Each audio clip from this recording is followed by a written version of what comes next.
Wonderful. We're now live on Facebook, which is great. So Awesome. Thank you to the three of you, or the two of us, for the three of us, for coming online to just look at what we've been doing in the last month. And, this is called Tok Talk Sunday. So this is our first time and doing this as a team. And it's a great way for us to have a look at the month that has gone past and what we've covered, but also give us more time to unpack a few things that perhaps we haven't had a lot of chance to do that in person. So, let's go around the room and introduce ourselves, but let's also acknowledge that today is Sunday, and it is Sabbath day for a lot of us, and also in the Pacific.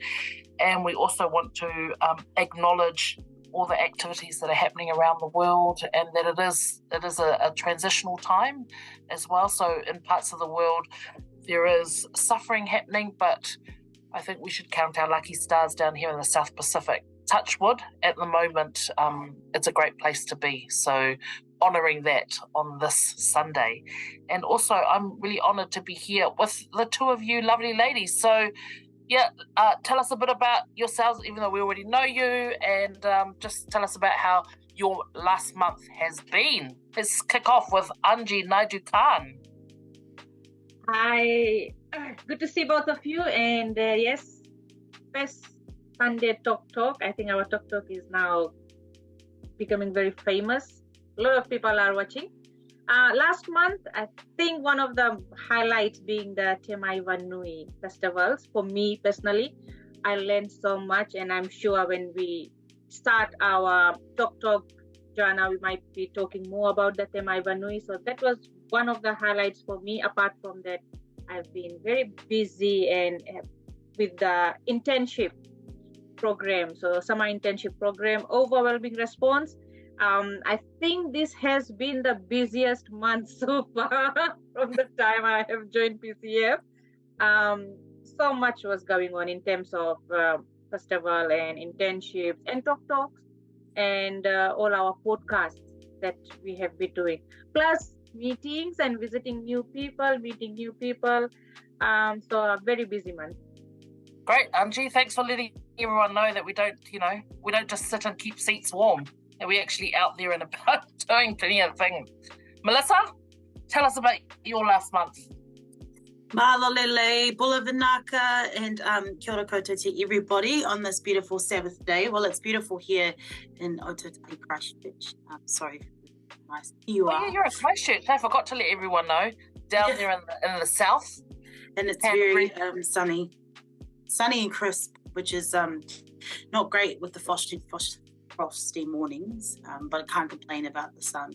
How have I been? The last month, like Angie said, has been very busy, but also very exciting because we've been able to share, post or go live with some of our content creation with our opinion pieces and some of the interviews that we did leading up to this time. So I think that's something that we can really celebrate.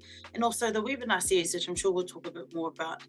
And then finally being able to, dive deeper into the youth findings, engagements that I had done throughout the year. So I look forward to sharing some of the content from that. Yeah, awesome. Awesome, ladies. Te Mai Vanui, towards the end of September. Long time coming, but the largest gathering of Cook Island people in the world. And there were over 15,000 people who came over to West Auckland at Trust Stadium over 3 days. So an amazing event that started off with a bang and finished off with a bang, right, Angie? And Melissa, who came up from Christchurch to be from dinner. Yeah, the dinner, yeah. I think they started it with a top-notch thing that Dina was, and meeting so many people. The presentation on for the sponsors and the event itself, but the crowd that I saw throughout the 3 days, and the weather was so bad. Melissa and I, we had to think twice if we want to go out and buy food, but then there were people going in and out, and that type of energy that we saw. And I'm I was really amazed to see, and when I found out that most of these kids, or all of these kids, they were mostly born in New Zealand. These Cook Island kids, they are from New Zealand, and the type of cultural integration that was there, the talent that they showed, oh my God, just amazing. And our photo booth, Melissa. Yes, yes.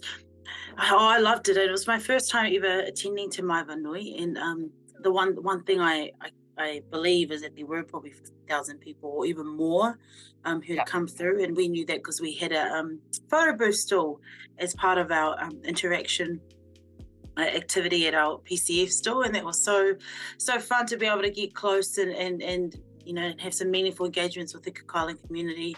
But one thing for me that stood out was just how inclusive they were of other Pacific Islands or non-Cook Island people who are also a part of performing in Te Mai Vanui, and you know, just their care around their reo and their culture and their cultural performances and costumes was awesome to see. And you know, you often forget just how big of the community it is in New Zealand in regards to Cook Island community, because you know, your Tongans and Samoans are very loud, and there's plenty of us. Let's not forget my performance on the final night.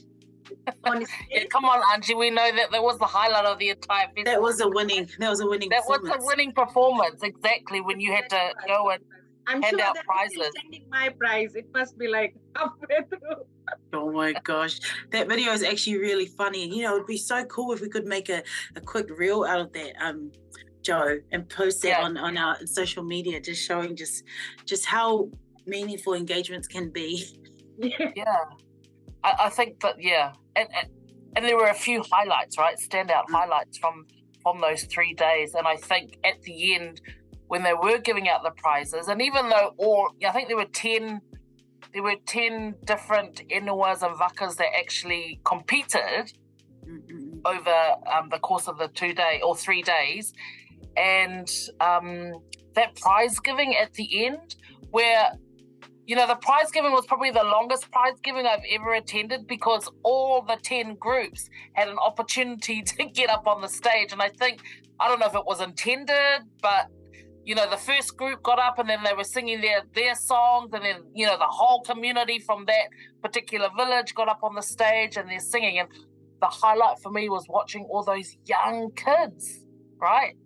Like under 10-year-olds getting into the dance and singing those songs, and then, you know, the mamas were getting up and dancing. It was amazing. So that just prolonged the whole prize giving at the end of the day. But I think that was a huge highlight, that everyone was able to get up and do that, because the weather was awful. They were supposed to do this march around the field on the Friday, that they weren't able to do that. So I think they allowed, just before the prize giving, for those groups to get up and do their thing.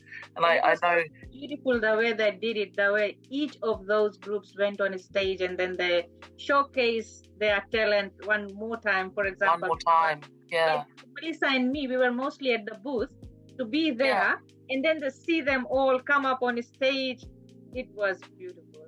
I think that was the highlight, even though we had missed most of the performances because we were outside engaging with people who weren't, because I think a lot of people came in and watched if they knew the group or they knew people in the group, and then when they didn't know someone in the group, that's when they came out and went through all the stalls. How about all the stalls? All those the stall holders that came from the cooks. You know, those, I saw you girls all buying earrings and then trying the ikatus on. Should have put my ikatu. Put it on. Oh, what, and you know what I love about it, it was intergenerational, right? So you had some young ones who had little businesses with ikatus, earrings, and then you had someone who had kawa balm, and you know, someone with natural remedies and medicine. And I just thought it was such a good, diverse range of people who were selling stuff. And I love the stalls. Obviously the food stalls was another story. That was amazing to see, a good variety. But I think the little businesses that were there really made it fun for us in our area. Yeah, that was cool. Yeah, the food was amazing. Even though it was cold, it was good to be able to go out and buy the donuts and all the different type of foods. So yeah, Te Mai Vanui was a hit for all of us, which was awesome. And then we headed into October, right?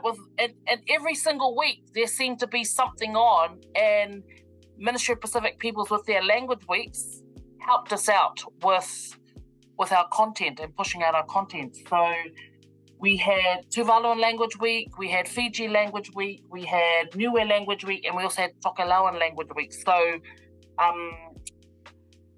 talk to us about our Tok Talk series, which we finally launched during the Tuvaluan Language Week with the Honourable Simon Coffey, the hot Simon Coffey. Oh my gosh, the one and Tuvalu only. Angie. Angie. Tell us what happened, because we're, both Melissa and I was jealous that you were able to engage. To be fair, Joe and Angie, when we were going through the list of who we were going to interview, I have to say, I had a feeling not to pass them over to Angie. And I was like, what's the guy's name again? And I actually thought it was someone else. And then Angie ended up with them. And at that moment, I thought, shame on you. Should have done your homework. But good on you, Angie. How was it? Yeah, tell us about it, Angie, and tell us why we should all go on and watch the Tok Talk that's on our website. So first, you have to see that the person I'm interviewing is so handsome. So that's number one reason. We're going to be careful. We might get in trouble. Hey, you'll be like, take down my Tok Talk. It's not about me. And the main thing, and it was brand new knowledge for me, even though I have always been following what's happening in Tuvalu, but mostly following what our Honourable Minister from Tuvalu, he discusses about climate change. So I followed that, but that conference was the place where I found out about Tuvalu being the digital nation. So what is that? What's a digital nation? So Tuvalu is one of the first, is the first and only nation that is putting all their records on cloud. And everything that the records of Tuvalu's isles, birds, fish species, and everything that they have. So more like they're preserving their assets. And I think this is the reason why you have to go and listen to the Tok Talk, this particular Tok Talk, because it gives so much information about Tuvalu being digital nation and what it is doing. It is amazing what they have achieved. Even though they have been facing so many problems when it comes to climate change, they have not given up. They have taken charge and they are making a difference, and they are making sure that something is done about it. So being a digital nation, it's a step towards that. So that's why I urge everybody to go and watch this Tok Talk. And it's on our website under our projects page, right? But it's also on our YouTube channel where you can watch the full interview. And Honourable Simon Coffey, he's one of the ministers, isn't he? Minister of Climate Change. But I remember seeing him deliver a speech with his platform in the water a couple of years ago, which was really inspiring and empowering. And it's great to see a nation like that who is facing climate change issues with the rising sea levels actually put their stake in the ground and say, hey, look, yes, we are facing these, but this is what we're doing. We're not stopping. We're not giving up. We're doing our part. So, yeah, great work, Angie. Jealous that you got to see him. And I know that he was here in Auckland at the governance conference. Is that right, Melissa, where both you and Angie attended? And, yes. Only came for the lunch. we remember. No, that's right. It was UNDP and USP. Youth Governance Conference, which was a really privileged opportunity for us to attend and get to spend some time with leaders from the Pacific region. And so that got to meet during that conference as well. We met a lot of young people and got to share ideas, and I spoke with them, Melissa mostly. And we'll talk about what came out of those talks and interviews that you did with a lot of the youth that attended that later on. But while we're talking about Tok Talk with PCF, this series that we have launched to basically provide leaders another platform, the PCF platform, to be able to share their messages and amplify their voice. You've also done a few other Tok Talks, and Melissa, can you talk to us about the interview that you have done with Dr. Sisikula Sisifa, who's an amazing doctor from the University of Auckland, who is also Tongan, so whoop whoop to the Tongans. I've got to be careful that we're not always pro-Polynesia, but we are pro-Tonga here in this room tonight.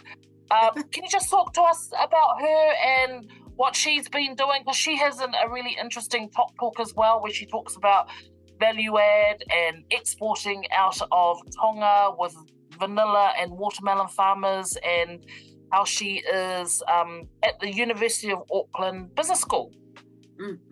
Yes, so Dr. Sisikula Sisifa, right? That's how I always get the Sisifa.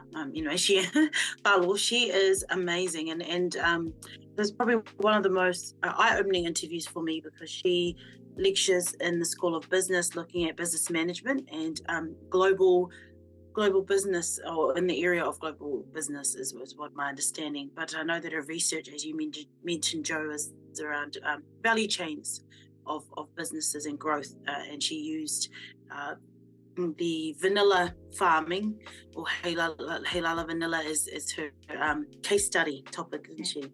And so one thing that Dr. Sisikula talked about was the importance of walking alongside businesses, and for this example in Tonga, to understand, the start to finish, for the point of being able to not just monetize, but put a value towards each of those actions as they come. And it's also just about not building just an income, but also building the mana of the people who are implementing all those different areas of the business. So she is just so young, full of energy, very smart, but also very, very book smart, but very street smart as well. And that's what I love about her, is that she's very humble and down to earth. But I think one thing we could take away from her interview that I think people will really love is just her encouragement to people to, if you are going to do business in Tonga or in the Pacific, make sure that you understand what you need to do first to prepare yourself before going in there. So that's, acknowledging if you're in a situation to culturally be safe or aware in the spaces that you're going, understand the land in which you want to go, if there is to do with land, what are the rules and regulations around them, but understanding your surroundings was a big message. Sisikula always, honed in on an interview. So please go and watch it with her. You will feel empowered, energized, and you will want to know more about value add and value chains. So, yeah. I think it's awesome as well that we get to hear these stories. It is people, the diaspora, who are doing their bit to help, enable industry, sector, economic development back home, because there's always this view that we do what we do in New Zealand or Australia or the US, and it doesn't always translate to help back home, home in the Pacific. But people like Sisikula, who's, she is a champion for that, and she really wants to enable and empower, the agricultural sector, that it's not just about importing whole produce like talo or cassava or just vanilla. It's like, what can we do in those countries or in those islands to help them earn more than what they're getting? And, Fiji, Angie, is a great example of where, they've invested in local industry, and, Fiji is leading the way, I believe, for the Pacific when it comes to value add. And we see a lot of Fijian product coming out, and one that I can think of from the top of my mind, which always sits on your desk, Angie, is, pure Fiji, right? Coconut oil. Yeah. Where great, they've got this great brand, but, they source coconuts from all over, Fiji. To be able to nice rum as well. And rum. Nice. Oh, yes. Yes, tell us about the rum. What rum have you been drinking this weekend? It's not Bounty idea. Don't give them a plug, because they're not paying for us to promote them. Ads, yeah. Don't say the brand, because then we'll ask them to sponsor us next time. But yeah, rum. Good rum comes out of Fiji. Good oil comes out of Fiji. The best oil comes out of Tonga. Coffee comes out of Papua New Guinea. So there's a lot of products that come out of the Pacific. And, we're doing our bit to support people like Dr. Sisi Fa, who are doing their bit to talk about value add. So everybody, if you're really interested in listening to that Tok Talk, it is on our website as well as on our YouTube channel, which brings us to Fijian Language Week. And Fijian Language Week was, again, a lot happens. The Fijian community is big, the diaspora here in New Zealand. And Angie, being a Fijian, how proud were you to have Fiji Language Week? And I know that, they do promote the Italki language, but you're Indo-Fijian? And Indo-Fijian, very proud moment, even though, to be very honest, most of the Indo-Fijians that don't speak the Italki dialect fluently. Most of us, we understand. But the Fijian Language Week gives us an opportunity to make sure that we pick up where we are lacking, to learn. So not just for those who are not from Fiji, but from people like us, Indo-Fijians who are from Fiji. And that is the time when my daughter comes home and says, this particular word we have learned today. So you feel at home as soon as you hear that. And with the Fiji Language Week, because it was Fiji Day that weekend, we also had a very big celebration at... tell us about your celebration. Yes, we had it in Mangere Center Park, and amazing setup.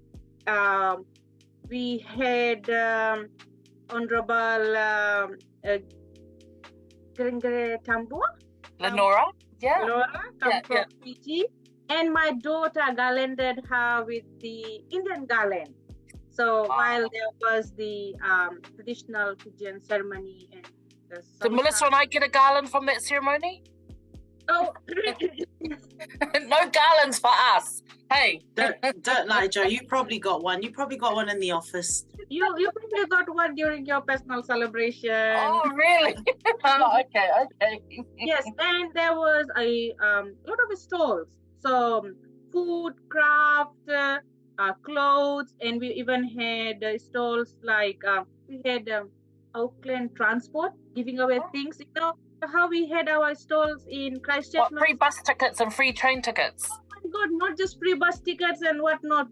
They were giving away, what was it that they gave away? They gave, those small lights that goes in front of the bicycles, bags, toothbrush, recycle, the ones that a toothbrush from Auckland Transport. Wow. Yes. That's from all those tickets they hand out to us. They can afford to buy those little lights and toothbrushes to give away. Nice photo booth where my daughter, me, my husband, we went, and the photo came out. Right. So, but the food was amazing. I went to one of the craft shops and bought the bilo. Do you know what the bilo? The coconut cup in which you drink kava. Kava? Yes, what do you call it? The bilo. B-I-L-O. A pillow. Like a pillow, but with a B. Instead, you're not sleeping on it, you're drinking kava out of it. Right. So I bought something new today. Yeah. Yes. Cool. So it was interesting. So, Fiji Language Week. So we launched 2 pieces on our platform during Fiji Language Week. The first one was our collaboration with Pacific Media Network, where we helped fund a journalist to go up to Fiji and capture some stories, and they launched part 1 of charting a new course, and that is available on the PMN channel. And that particular episode was looking at the success of the Fijian Drua Super Rugby team and what their achievements mean for Fiji. So it was a really good insight. It wasn't what I was expecting, but I think for PCF, it's a really great way for us to kind of look at what's happening in the Melanesian countries instead of always focusing on Polynesia. And the Fijians have done really well out of the World Cup, and that particular story came at a really good time because I think the Fijians had just beaten one of the teams in the Rugby World Cup, but we won't talk about that here because I know today it's a bit sore for New Zealand after we lost the Rugby World Cup to South Africa. But the other second thing that we launched during Fijian Language Week was the Tok Talk episode, Melissa, that you had done with Anna Pickering, who is an advocate for sex worker rights in New Zealand. She's Fijian, and she has been instrumental in helping decriminalise sex work here in New Zealand. Right, Melissa? So do you just want to share a little bit about, I listen to Anna and, those dulcet tones from her voice, she just makes it sound like, it shouldn't be a taboo subject for us Pacific to talk about. And, sex workers' work, which is what I kept hearing from her, and that, her role as an advocate is, a lot of it is around education. So you just unpack a bit around that. Yeah, so we're very fortunate to have Anna, as you mentioned, come on for a podcast interview. And you're right in the sense that she wants us to, destigmatize thoughts and attitudes and, behaviours around what we consider as sex work and just that industry. And I think the way in which she does it and her mannerisms is also still a very safe space. So I feel that if anybody was feeling like, it's too taboo for me to go and watch, Anna is very good at, being frank and honest, but also very gentle in her delivery, especially when she's talking about something that she knows is probably not taboo for her and for a lot of others. But, in our cultures, she understands that there's a lot of different thoughts around it. But she talks about, the work she does on the ground, in this area, but also around education of sex workers and their rights, but also the different pieces of work that she feeds into to ensure that it's formalized, these strategies, there's a lot of good resource to help educate or support people either in the industry or wanting to know more about it. So I think if there's anything Anna can do, she can offer a really good culture lens as well. And she does refer back a lot to her upbringing, and her Fijian culture, and also her relationships with other Pacific, community members in the rainbow community.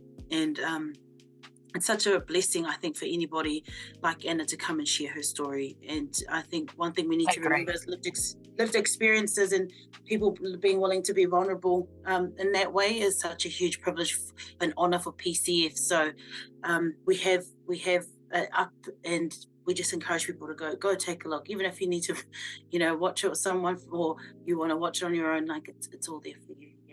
And I think what we need to get across as well is that sometimes podcasts can be quite overwhelming if you don't have the time to sit there and listen to an entire podcast.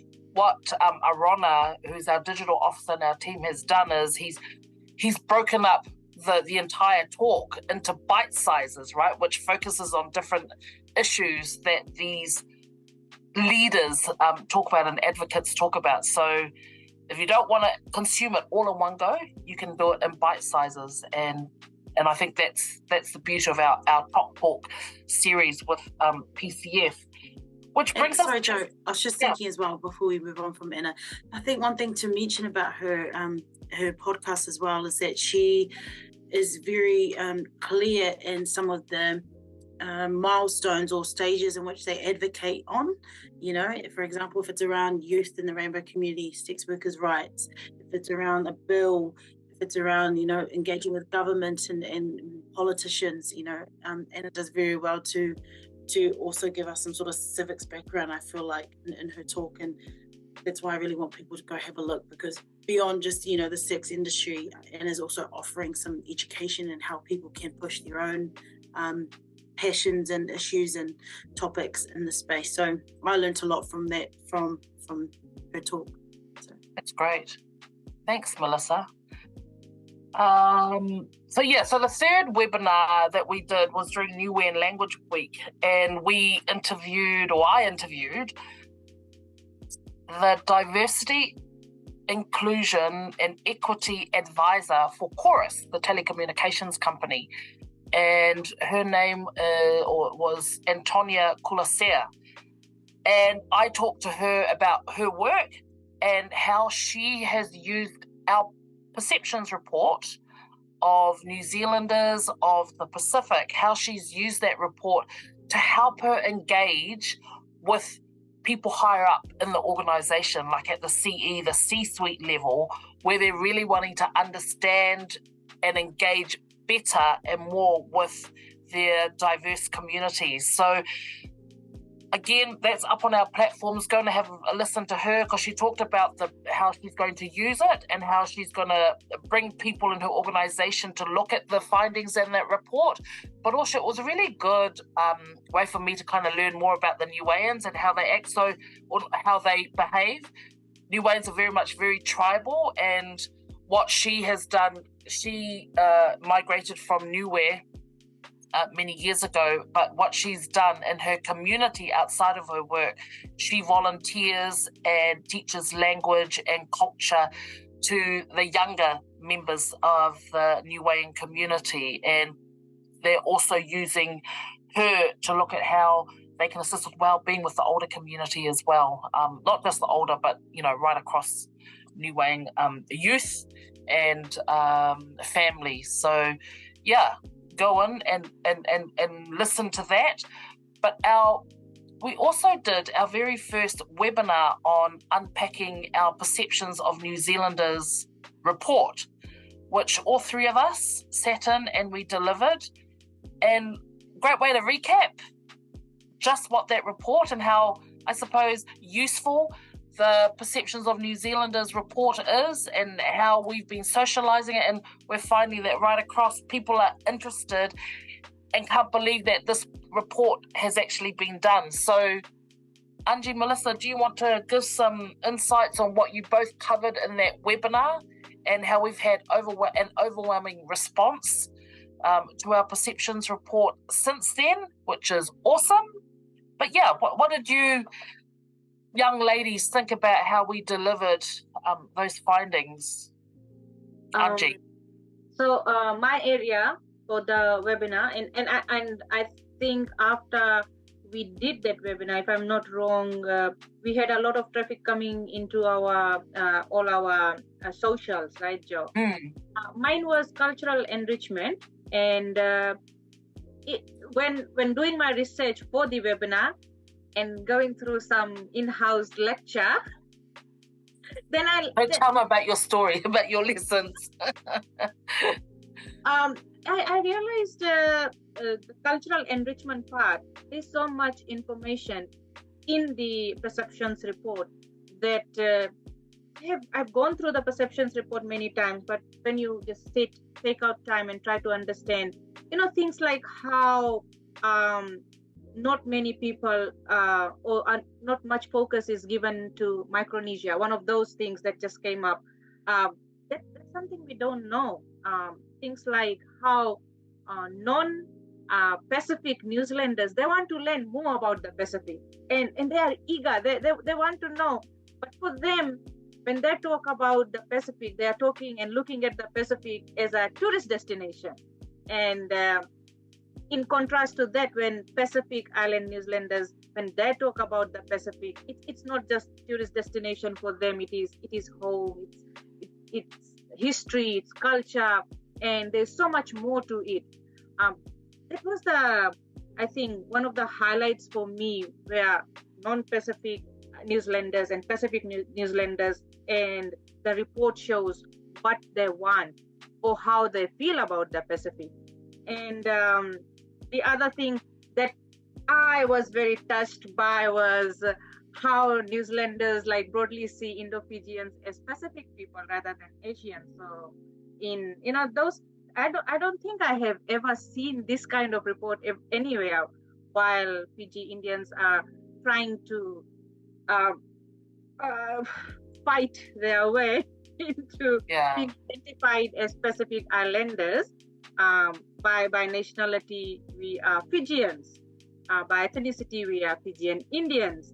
But in New Zealand, we are classified as Asians. But that question was in the perceptions report, and that is something that is very important to me personally. And there were so many other things. For example, how most of the New Zealanders that they said that they want Pacific history to be part of a New Zealand curriculum.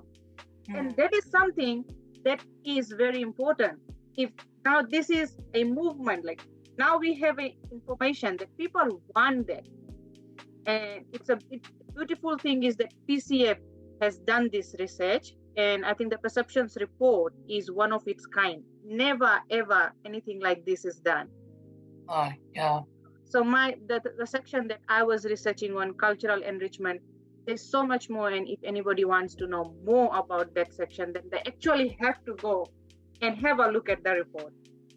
That's right. And the report is on our website. So when you do go to our homepage, you'll see that some right there when you open up, it's a beautiful picture of a cultural dancer, and there's some facts that we have pulled out, some glaring facts, such as 98% of New Zealanders actually want to learn more about the Pacific, which is massive. And we're doing our part to support organisations that are doing, and the language weeks is one of those, but how do we use the language weeks to do more? Whether it's your Ministry of Education around curriculum development, or in a workplace who is looking at their policies around engagement with their staff or their HR policies.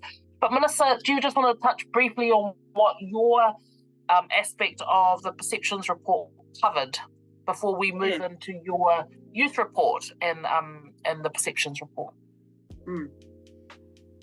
So I looked at the areas of networking, partnerships, in the perception report, which is around, the fostering of collaboration, looking at how we can strengthen Pacific identity through the way in which we educate our young in the school systems around the Pacific history, New Zealand and the Pacific's relationship and the history of that as well. And one thing I really liked about the area that I covered is we got to look at the social, economic, holistic impacts of the contribution of Pacific people to our workforce in New Zealand. And as we know with the dawn rates, it hasn't always been nice. It hasn't always been fair or just. But it was nice to see people talk from a human, I'll say, level on, just what our hard work ethic and heart and, commitment to the job brings to the New Zealand economy. And I thought that was cool, being able to share some of that with the people who jumped on the webinar. And then we looked at, future proofing and potential opportunity for new ideas, and how innovation across various sections of New Zealand economy could be improved or be a bit more diverse. And then it was clear that there were still some comments of people who weren't as diverse, or I should say forthcoming in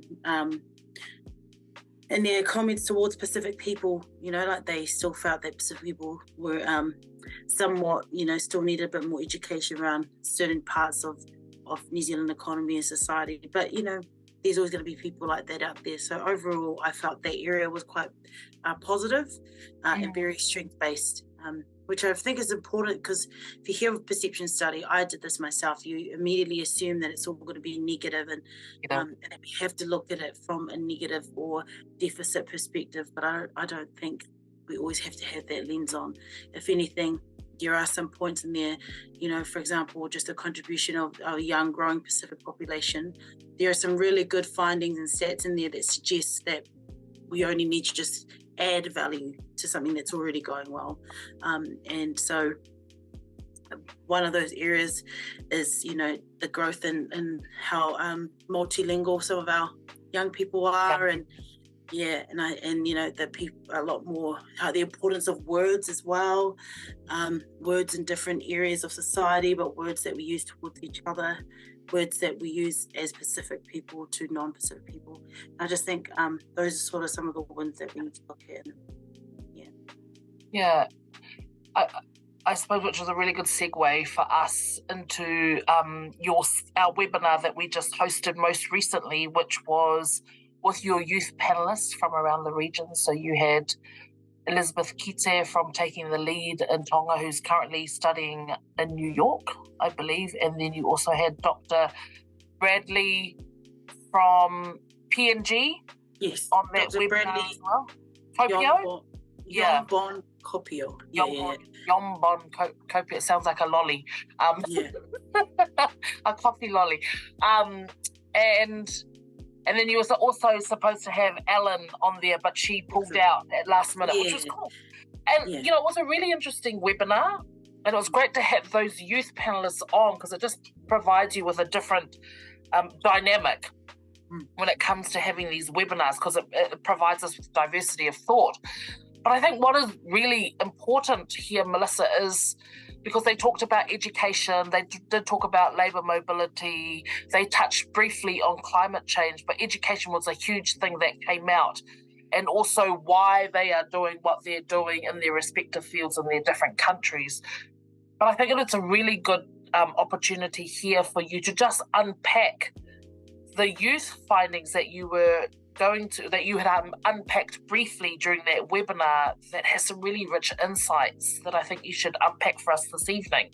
So, and just provide us, I suppose, some background on why we did this youth report and why PCF is saying that, why we did this and how these insights are helping us with our work program, but also helping us in engaging with the region more authentically and providing youth a platform, another platform, because they are being provided platforms, but as PCF as an organisation, why we've done that. So, can I open the floor up to you to just unpack that for us, please?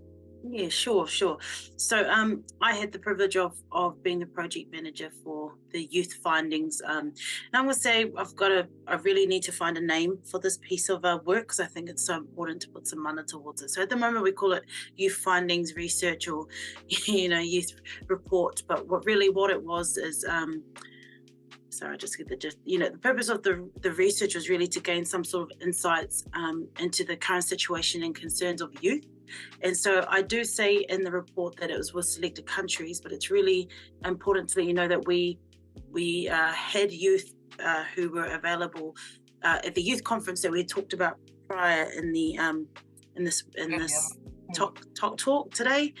And so we're fortunate to have representatives from Fiji, Solomon Islands, Kiribati, Tonga and Vanuatu, and then we had individuals from PNG, Samoa, and so we got them together. And I may mention that it wasn't all face to face; there was some done online as well, who weren't at the sessions.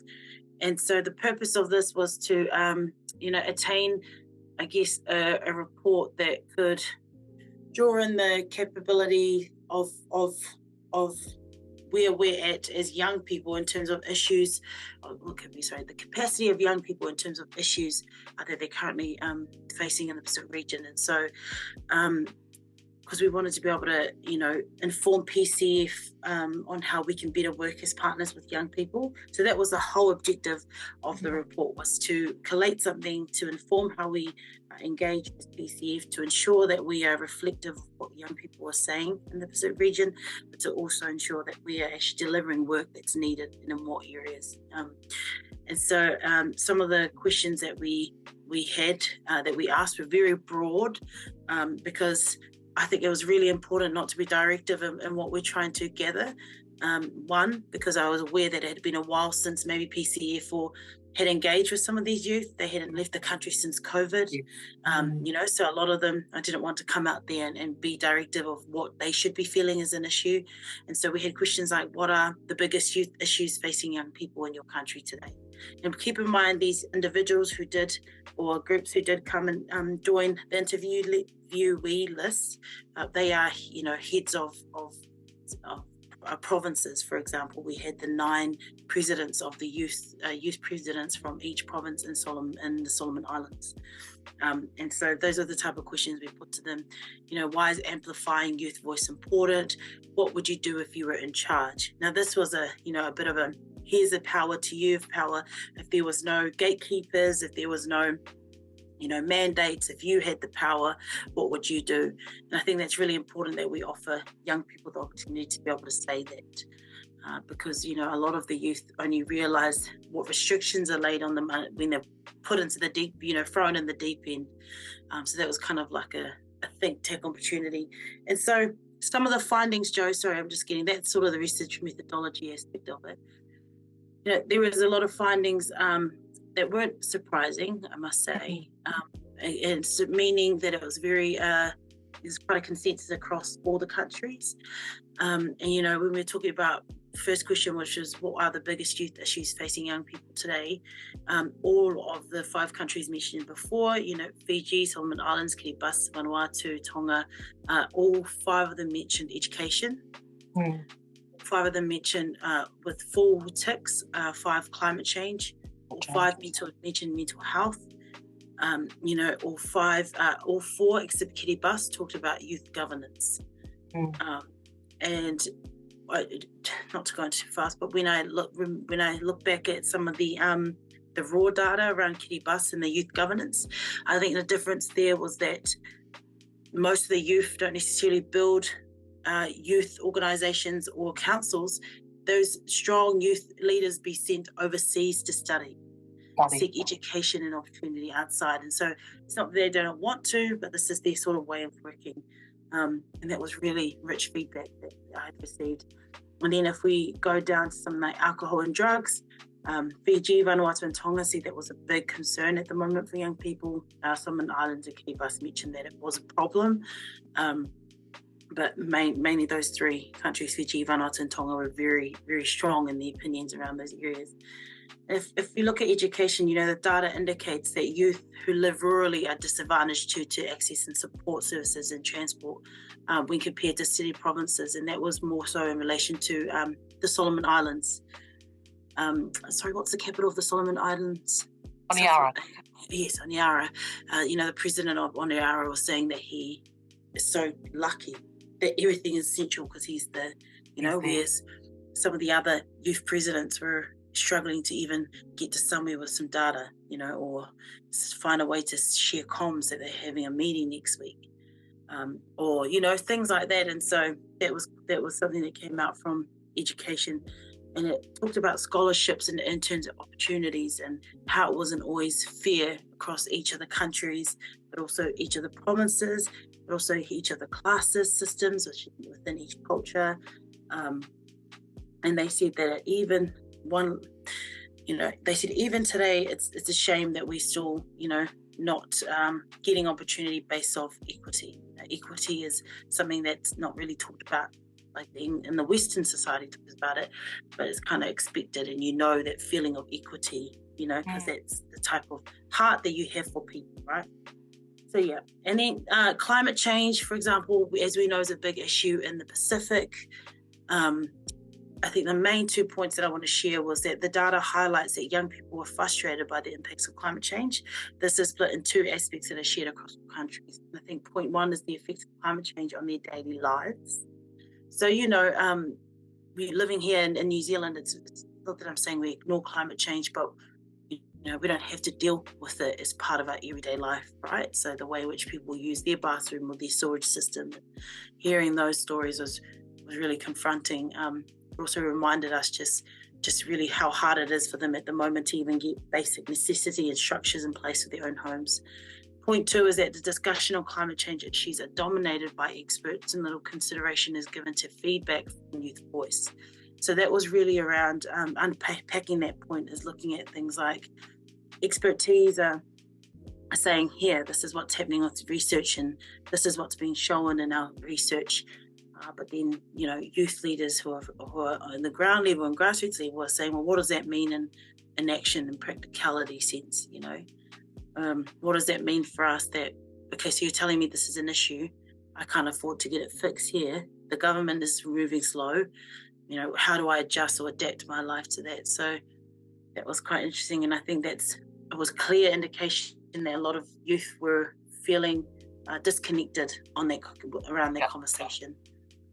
And, you know, it's so interesting in contrast to youth in New Zealand, you know, our level of climate change advocacy is like, you know, we have the climate marches, you know, the climate change school strikes, which are amazing. I love that initiative, but it's like, that is our, you know what I mean? That is our biggest, most physical movement, I feel, towards towards climate change advocacy, whereas for them, it's having to wait around but still deal with the problems and effects of climate change. But yeah, there's a lot here in the report that I think is a lot of people would probably think I haven't dived deeper into in the writing of it, and I think it was important that I didn't overstep in terms of getting ethics approval as well. That was one thing. 2, I was mindful that it was quite a quick engagement.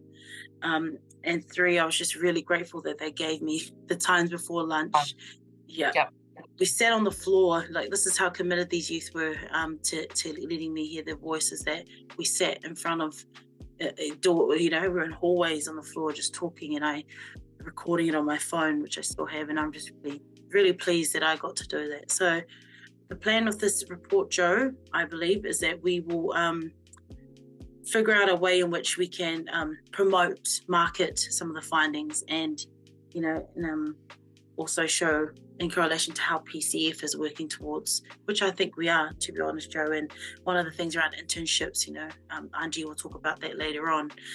The other thing around amplifying voice, we had the webinar. We've done more podcasts. We're looking to do more podcasts with young people, and there's just so many ways in which we're trying to do our part based off our own findings in this research. So, yeah, I hope. Sorry, I know it went on for ages. But yeah, I can. We here in New Zealand are suffering as a result of climate change. I've got to get my hair straightened because it rains so much that, I'm personally suffering from climate change, because when I go out there, I get the frizzies. But anyway. Humidity. Yeah. Because, normally at this time of the year, it's spring, it's sunny, it's supposed to be getting warm, but it's freezing and it's wet and windy, and we don't want to go out. But, climate change is becoming more of a reality, not just for the Pacific who live with it every day, but places like Auckland, where we should, New Zealand, where we should be getting warmer at this time of the year. We are seeing the change, right? With the floods that we've all experienced this year, it's becoming more of a reality for us here in New Zealand. And the PCF platform, where we can amplify their voices, is where I see we can really help add value to a lot of the work that they're doing, which is awesome. Which brings us into the internships. Angie, do you want to talk a little bit about what we've been doing? Our pilot, well, it's not a pilot, right? We've done internships in the past, and we handed it over to a third-party provider in the last 2 years, and we've been given the opportunity again to bring that work back in-house. Can you share just what you've been doing? Okay, we get it. We're offering opportunities for summer internships, but what are some of the biggest learnings that you have seen in the last 6 weeks of running our tight process? So in the last, first of all, what I have seen, this internship program, we offered it for the Manaki scholars who are based in New Zealand. So the one thing that I noticed is that once such opportunities for internships and all of that is provided, it's not just students in New Zealand, but throughout the Pacific, and even beyond that, they are interested in coming in and getting that kind of engagement and learning from corporates, governments, or whatever the different sectors that they are engaging in back in the Pacific. So the overwhelming response that I got from New Zealand, equally overwhelming response from outside. So the internship is offered to Manaki scholars who are here, but I have seen that there are many more students outside, and this has been a learning process for me. I've done this is my project, but doing it for the first time, though PCF has been providing internships since 2015, I believe. But for now, for some unforeseen circumstance, we were pushed right towards the end. While we could, maybe if we had advertised earlier, we could have got more responses. We had students calling in, emailing to say, oh, if only this came out a month ago, because we have already bought tickets to go back home. So now they have to go back home. and engaging with the employers, trying to see where these students will fit in. Plus, within New Zealand, it's not just Auckland. The Manaaki scholars are throughout the country. They're all interested.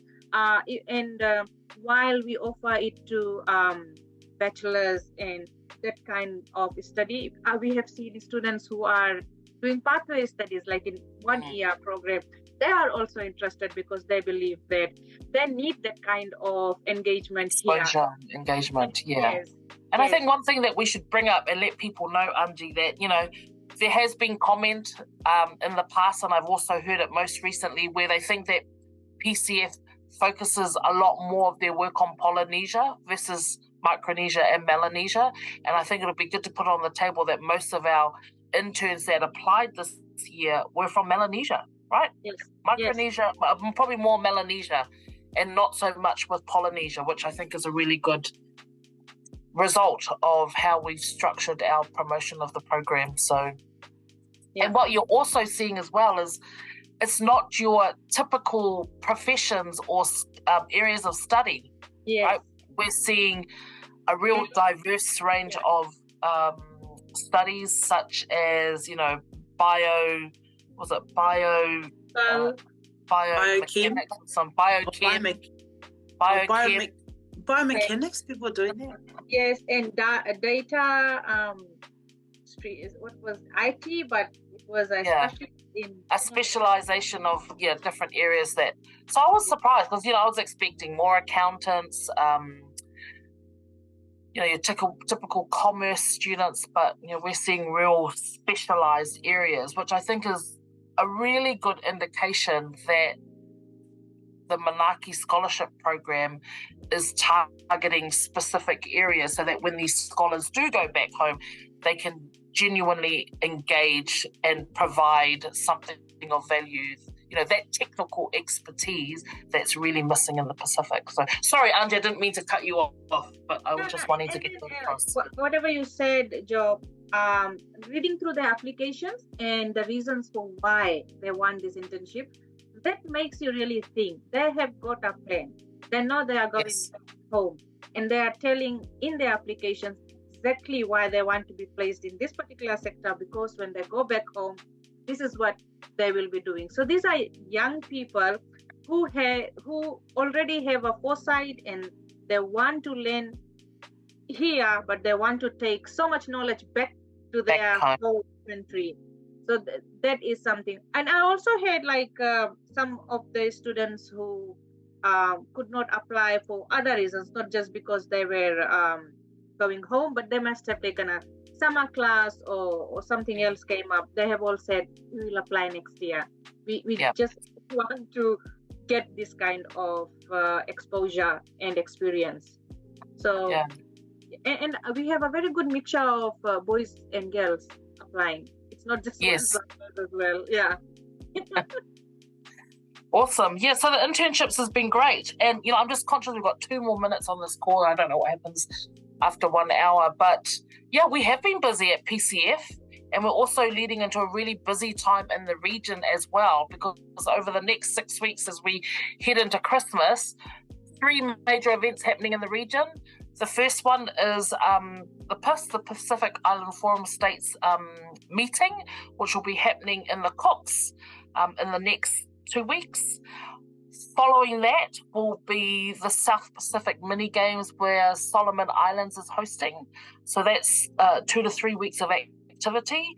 And then the third big thing that the region is preparing for is COP28, which is going to be held in Dubai. So some major events going on in addition to PCF also carrying on their activity. We've got some more Tok Talks coming up with some more interesting people. We've also got some additional work that we're doing. So we are keeping busy. And, we do encourage you that if you want to see what we're doing, head over to our website. But if you're interested in coming on and talking to us about your work, and if you feel that the work that you're doing is of interest to PCF and using our platform to amplify whatever you're doing, we invite you to make contact with us. Send us an email or reach out to us via our social media handles.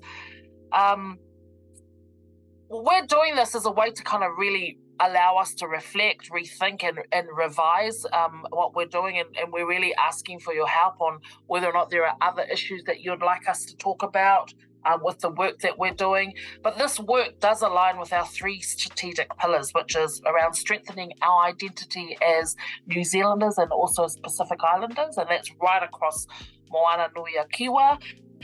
It also helps us develop, better relationships as well with our stakeholders and also with our communities, not just here in New Zealand, but also out there in the region. And then our third one is around amplifying voice. So we're looking at picking up looking at other areas where we can really amplify the work that certain people are doing that aligns with our strategic pillars, especially around climate change, around labour mobility, also around education. But there's a whole raft of subjects and topics that we're wanting to share with you when we do this monthly update with the team. And what we're hoping to do in future is bring on 1 or 2 other influencers or guest speakers who will sit and join in this talanoa on a Sunday afternoon, because we all know during the week is busy and we're all sitting at home on a Sunday coming down from our food comas, but also reflecting on the month, the week that's been, and looking ahead on how we can prepare. So ladies, any parting words before we hop off this webinar? No, just thank you, Joe, for hosting, and Angie for being on here. I think this is a really good idea to have these chats on a Sunday. But I've really enjoyed it. I just want to say, if anyone would like to chat more about their new findings, then please, you can contact PCF's website and you'll see our details there. You can get in touch with me and we can discuss some more about it. But yeah, thank you, girls, very much. Thank you, Joe. And I think word of wisdom, especially for everybody who is in Auckland, just keep warm and safe.